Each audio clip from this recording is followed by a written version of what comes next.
점심시간입니다. 점심은 다 먹었고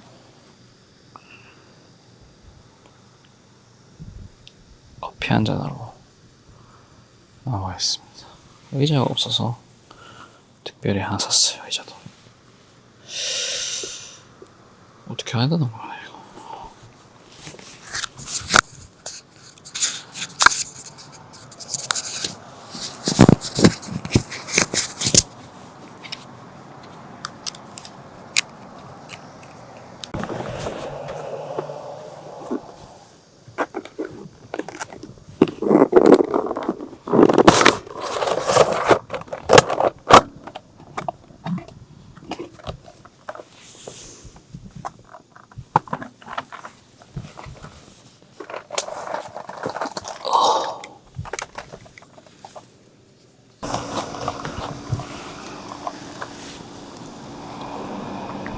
영이 좋네요.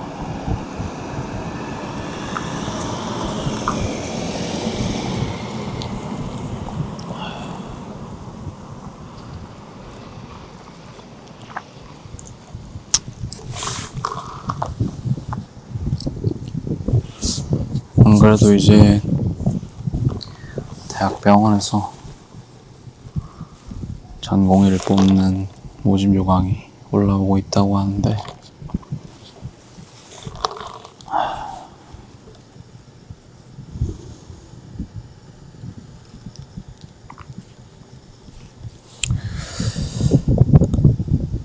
또 전 옛날에 신경외과였었는데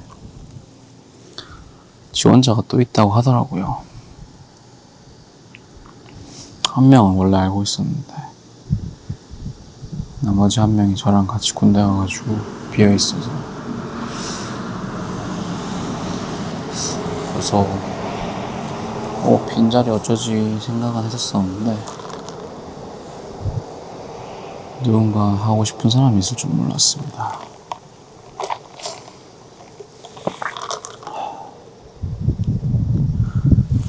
신경외과 전통이 1년차 누가 하고 싶다고 하면은 일단 다시 생각해보라고 합니다. 일단 다시. 심지어 제가 존경하는 제 지도 교수님, 제가 졸업할 때 정년퇴직하셨는데 제가 졸업할 때쯤이었나 교수님께 말씀을 드렸어요. 신경외과 너무 멋있다. 나도 신경외과 하고 싶습니다. 그러니까 교수님께서 그 자리에 있던 제 선배들이랑 다 오늘 여기 있었던 일은 비밀이니까 우리들끼리만 알고 다른 데 가서 얘기하지 마라 하시고는 다시 한번 생각해보라고 하셨습니다. 아마 제가 신경외과 하고 싶다고 한 게 소문나면은 이 신경외과 어플라이로 굳어질까봐 걱정하셨던 것 같아요. 인턴 하다가도 신경외과 하고 싶다고 얘기하고 난 다음에 엘리베이터를 탔었었는데 엘리베이터에 그때 신경외과 1, 2, 3, 4년차 선배들이 다 계셨어요.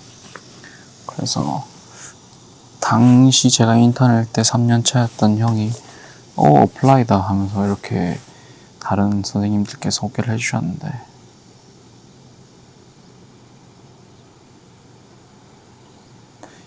(2년차) 선배가 제 동문 선배였는데 다시 생각해보라고 하셨고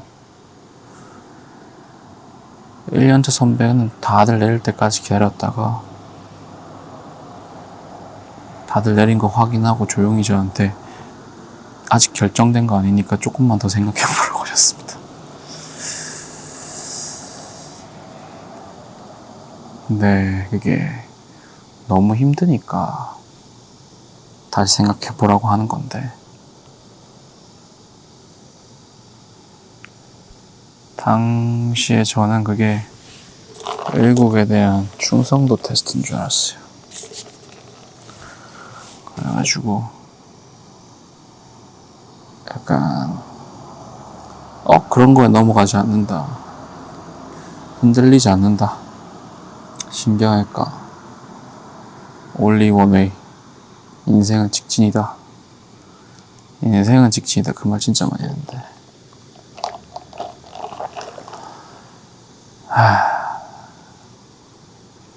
그리고 나중에 이제 신경할까 뽑히고 난 다음부터 뭐 저희 의국이 좋았던 건지는 모르겠는데 뭐 픽스턴이라고 일 시킨 것도 없었고요. 더 그냥 한 번씩 뭐 공부하듯이 응급실에서 마주치면 뭐 알려주시고, 당시 펠로우 선생님도 응급실에서 한번 마주쳤는데 굳이 시간 내셔서 저한테 막 스파이널 쇼크라든지 스파인에 대해서, 스파인 펠로우셨거든요, 알려주시고 의국 분위기가 되게 좋습니다. 근데 왜 다들 하지 말라고 했을까? 당연히 충성도 테스트인 줄 알았죠. 1년째 딱 하고 집에 갈 생각을 못했어요. 하루의 루틴이 보통 한 5시 반에서 6시쯤에 시작을 하는데, 사진 준비하고 이제 뭐 간호과정 기록이라든지 밤 동안 이제 내가 당직이 아니었다면은 당직이 아닌 동안 일어난 일을 모르니까 한번 쭉 확인해보고, 밤 동안 뭐 새로 입원한 환자 있는지, 신경외과 응급 환자가 많으니까 쭉 확인을 하고, 한 7시 반쯤 되면은 7시부터 7시 반쯤 되면 피검사도 뜨기 시작합니다. 그럼 그런 것도 체크해주고, 7시 반에 혼자서 회진을 돌면서 내 환자들 뉴럴로지를 확인을 하고, 이제 한 7시 4, 50분쯤에 선배, 보통 1년차는 실수할까봐 혼자 안 하고 3년차 사수가 붙어 다니는데, 3년차 선배랑 같이 또 회진 돌면서 빠진 거 체크하고, 한 8시부터는 이제 교수님이랑 회진 돌고, 교수님이랑 회진 돌고 뭐 한 9시쯤 외국에 모여가지고 각 파트별 바스큘러, 브레인 튜머, 뭐 이렇게 트라우마 이렇게 다 모이는데 워크북을 작성합니다. 오늘 해야 될 거 환자별로 컨설트 해야 될지, 뭐 해야 될 검사 있는지 쭉 하면은 이제 스파인은 2년차가 봐서, 스파인은 저희 국은 2년차가 봐서 1년차는 브레인만 봤습니다. 그럼 이제 준비 땅 하면은 그 워크북에 적힌 거를 퀘스트 깨듯이 하나씩 해갑니다. 뭐 A 환자는 심장 초음파 찍어야 되고, B 환자는 브레인 CT 찍어야 되고, C 환자는 MRI 찍어야 되고, D 환자는 뭐 CT 안지오를 찍어야 되는데, CT 안지오 찍으면은 3D 영상을 찍어야 되기 때문에 그걸 찍어 놓으면 저희가 이제 CT실 내려가서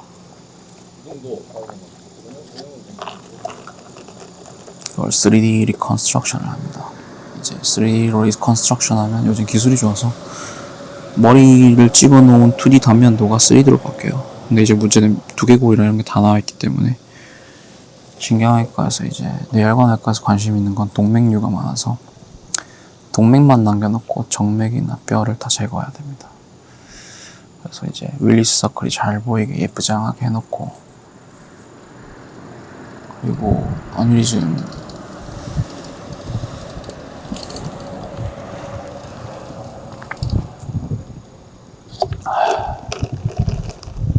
같은 게 또 이제 잘 보이게 확대해서 또 찍어주고, 각도별로 그렇게. 근데 이제 그렇게 하다 보면 중간중간에 이제 응급실에 환자가 와요. 뇌출혈도 오고 뇌경색도 오고 뭐 시술해야 될 것도 있고 수술해야 될 것도 있고, 막 구당탕탕 일을 하고 있다 보면 한 2시, 3시쯤 되면은 다음날 정규수술을 환자들이 입원합니다. 그러면 정규수술 환자들 한 명씩 다 찾아가가지고 뉴럴로지 확인하고 차팅하고 먹는 약 확인하고 수술해야 되면은 안티-PLT, 안티코아귤런트 먹으면 안 되겠죠. 그런 거 체크하고 뭐 시술할 거면 아스피린, 플라빅스 같은 거 잘 먹었는지 일주일 동안 체크하고 바스큘러 리스크 팩터, 하이퍼텐션, DM, 스모킹 히스토리, 디슬리피데미아, 뭐 헤모글로빈 A1C랑 LDL 같은 것도 다 체크해두고 그리고 시술 같은 경우에 조영제를 쓰기 때문에 크레아티닌 클리어런스를 꼭 체크해줘야 됩니다. 그리고 전신 마취를 해야 될 경우에 마취과의 퍼미션을 받아야 돼서 마취과가 주로 요구하는 게 심장이 안 좋으면 심장 초음파를 하라고 합니다. 그래서 심장 초음파는 했는지 EKG는 괜찮은지 입원해서 또 기본적인 피검사를 하는데 이제 피검사나 오더 다 내놓고 다음날 수술할 처방도 다 내놓고 그리고 이제 시술이나 수술 동의서도 받아야 되니까 사실 한 오후에 2시에서 6시 사이에 받을 수 있으면 참 좋은데 불가능한 경우가 많아요. 보통 그래서 동의서는 급한 게 아니니까 밤으로 미뤄오는 경우가 많습니다.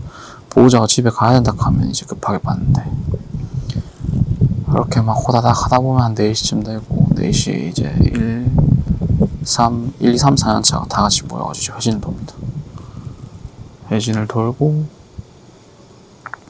이제 1년차가 미진한 부분이 있으면 알려주고 공부 같은 거 알려주고 그리고 이제 모여가지고 그날 찍었던 모든 영상을 다 같이 봐요. 그래가지고 모든 영상을 쭉 보면서 이제 복귀를 하는 거죠.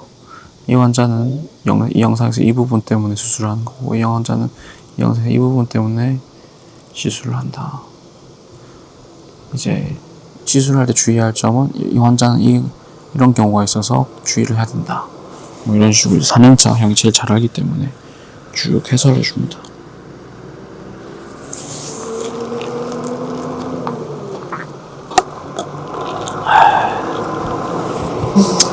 그러면 회진을 다 돌면은 한 6시쯤 되는데 뭐 빠르면 6시고 늦으면 빠르면 한 5시 끝날 때도 있어요. 늦으면 한 7시, 8시 될 수도 있는데 왜냐면 이 회진 도는 도중에 응급 환자가 올 수가 있어요. 뭐 SH라든지 그러면 이제 급하니까 이제 4명 중 1명 회진 도는 동안 1명 내려가서 환자 보고 노티하고 수술 준비하고 특히 당직이 그런 경우가 많고 그렇죠. 보통 회진 돌기 시작할 때쯤 이제 저녁밥을 논의합니다.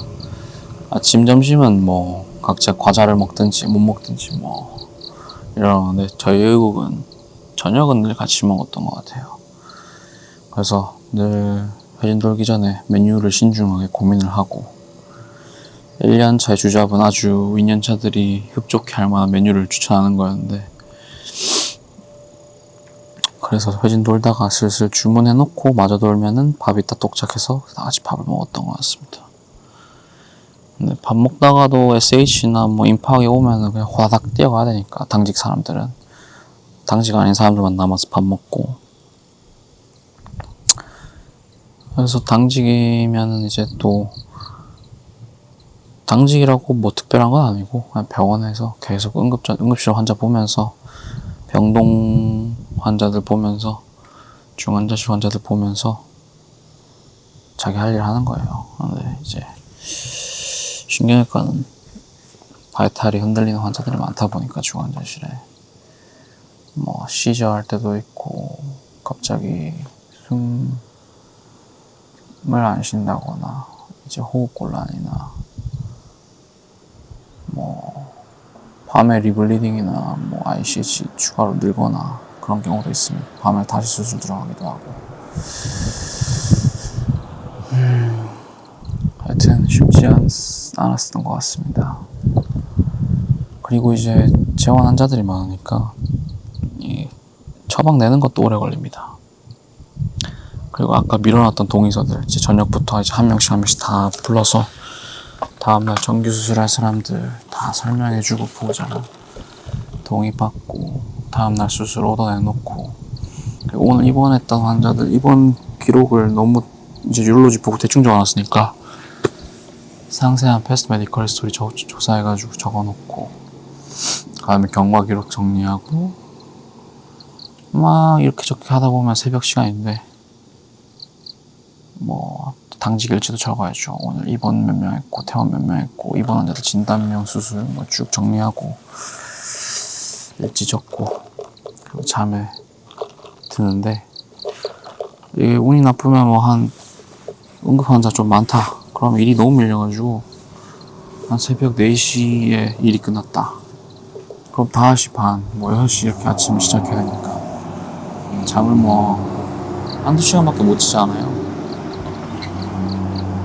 그러면 이제 선택권 두 개 있습니다. 1번 30분 씻고 1시간 잔다, 2번 1시간 반 잔다. 이런 걸로 고민을 해야 됩니다. 되게 원초적인 걸로 뭐 딱 일주일만 그렇게 생활을 해야 된다 하면 뭐 할 수 있겠죠. 차 옮기니까. 근데 이게 문제는 어제도 그랬고 오늘도 그렇고 내일도 그렇고 뭐 일주일 뒤도 그렇고 한 달 뒤도 이렇고 1년 내내 이러니까 진짜 쉽지 않습니다. 정말 힘들어요.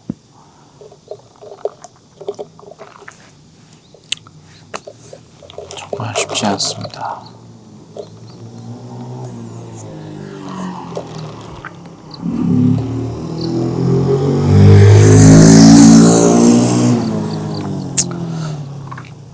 정신 차리니까 제가 한 3년차 돼 있었는데 그때 제 1년차 이거 들어온다고 했을 때 다시 생각해봐야 하는데 저도 똑같이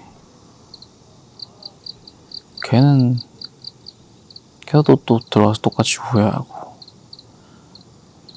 이 사람들이 착각하는 게 인턴 때 바쁜 거는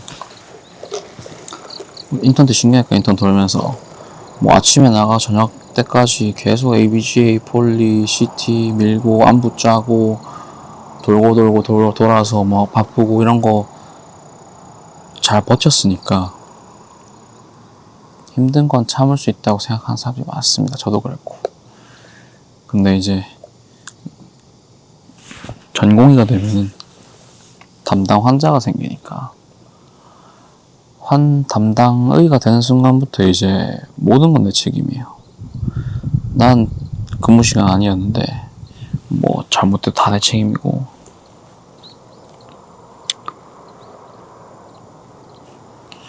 뭐 환자 컨디션이 안 좋으면 스트레스 너무 많이 받아요. 특히 3년차 때 신경외과 중환자실 보면서 스트레스 많이 받았는데,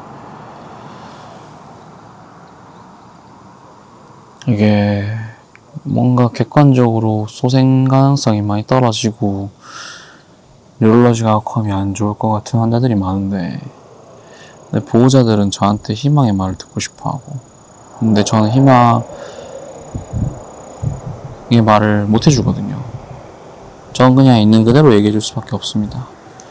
그러면 또 보호자들은 슬퍼하고,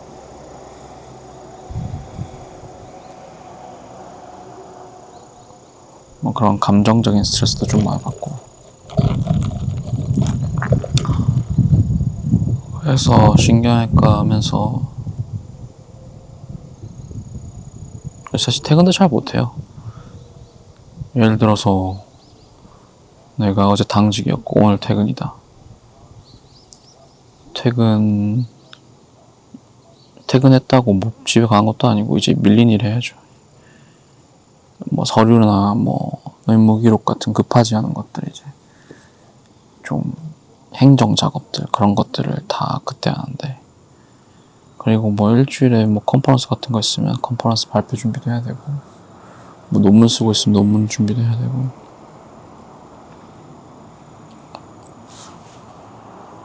그리고 보통 당직 때 잠을 한두 시간밖에 못 잘 때가 많아서 밀린 잠을 퇴근해서 자는 경우가 많기 때문에 퇴근해서 바로 잠드는 경우도 있었고요. 그러면 갑자기 한 새벽 한 2시쯤에 병동쌤들이, 간호사쌤들이 깨워줍니다. 3시 반 전에 처방을 해야지 다음 아침 약이 나오기 때문에 처방 아직 없다고 내달라고 전화 오면은 이제 그때 일어나가지고 다시 새벽 2시나 이렇게 일어나서 병동에서 열심히 다음날 환자들 처방을 내는데 쉽지 않습니다. 그리고 이제 응급실 환자들도 전체적으로 다 급한 환자니까 의식 저하 환자가 왔다 그러면은 뭐 이제 뉴럴로지 체크하고 CT 안지오 처방해서, 저희 CT 안지오 찍기 때문에, 왜냐 어느리즘이나 뭐 임팍 빨리 확인하려고 처방해놓고 CT 밀면서 윈년차랑 교수님 노티하고 CT 찍으면은 바로 옆에 3D 리컨하고 햄머리지 있으면 3D 리컨을 해가지고 어느리즘 위치를 찾아야 되고요. 그래야지 코일을 할지 클립할지 플랜을 짜니까. 그리고 이제 뭐 교수님한테 A컴에 내기 3mm, 하이트가 4mm, 뭐 어느리즘이 있다, 뭐 블랩 달려서 리럽처 가능성이 높다, 지금 당장 수술방 밀겠다, 노티하면 교수님은 출발 땅 하는 거고, 이제 그러면은 당직 수술방 간호사쌤이랑 방사선사쌤 전화해가지고 노티하고, 그리고 호다닥 뛰어가가지고 응급실에 이제 보호자 설명하고 동의서 받고 동시에 마취과 전화해가지고 수술방 부탁드립니다 이렇게 얘기를 하고, 예, 대학병원에 한정된 수술방을 배정받는 거기 때문에 늘 대기가 좀 있는데, 마취과에서는 되게 저희 병원만 그런지 모르겠는데 저희 과 편의를 엄청 많이 받았어요. 그래가지고 솔직히 마취과 선생님들께 감사한 마음이 좀 있습니다. 신세를 좀 많이 졌었기 때문에. 특히 막 예를 들어서 뭐 진짜 1년차 때 혼자 당직 서는데 첫 혼당 시작하고 며칠 안 됐을 때였던 것 같은데, 당직당 시작하자마자 저녁밥 먹지도 못했는데 응급실에 ICH 한 명, EDH 한 명 와가지고 둘 다 수술해야 되니까 EDH 수술방 넣고 ICH 반대방에 수술방 넣고 각자 다른 교수님 아니었다, 그때 당직 교수님 노티해야 되는데 EDH 교수님 수술하고 건너편 넘어왔던 것 같은데, 예를 들어 뭐 이제 둘 중에 더 급한 환자를, 바이탈이 흔들리고 더 응급한 환자를 먼저 수술방 넣고 교수님 수술하는 동안 이제 저는 그 다음 환자 수술 준비를 하고, 이제 사실 방 2개 동시에 잘 안 열어주거든요, 당직 때 마취과 의사가 없으니까. 근데 그분께서 천사셔가지고 열어줬습니다. 신세를 많이 졌죠. 여튼 신경외과 힘들다. 다들 후회한다.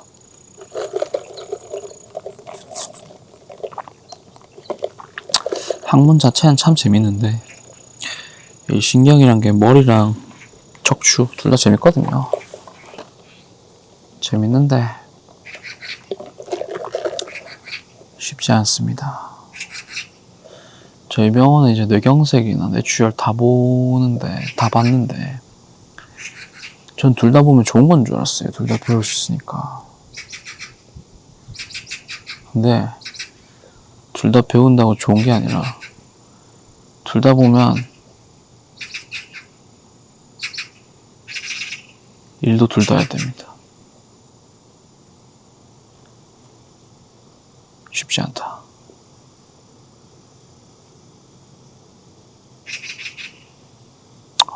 하늘 파랗네.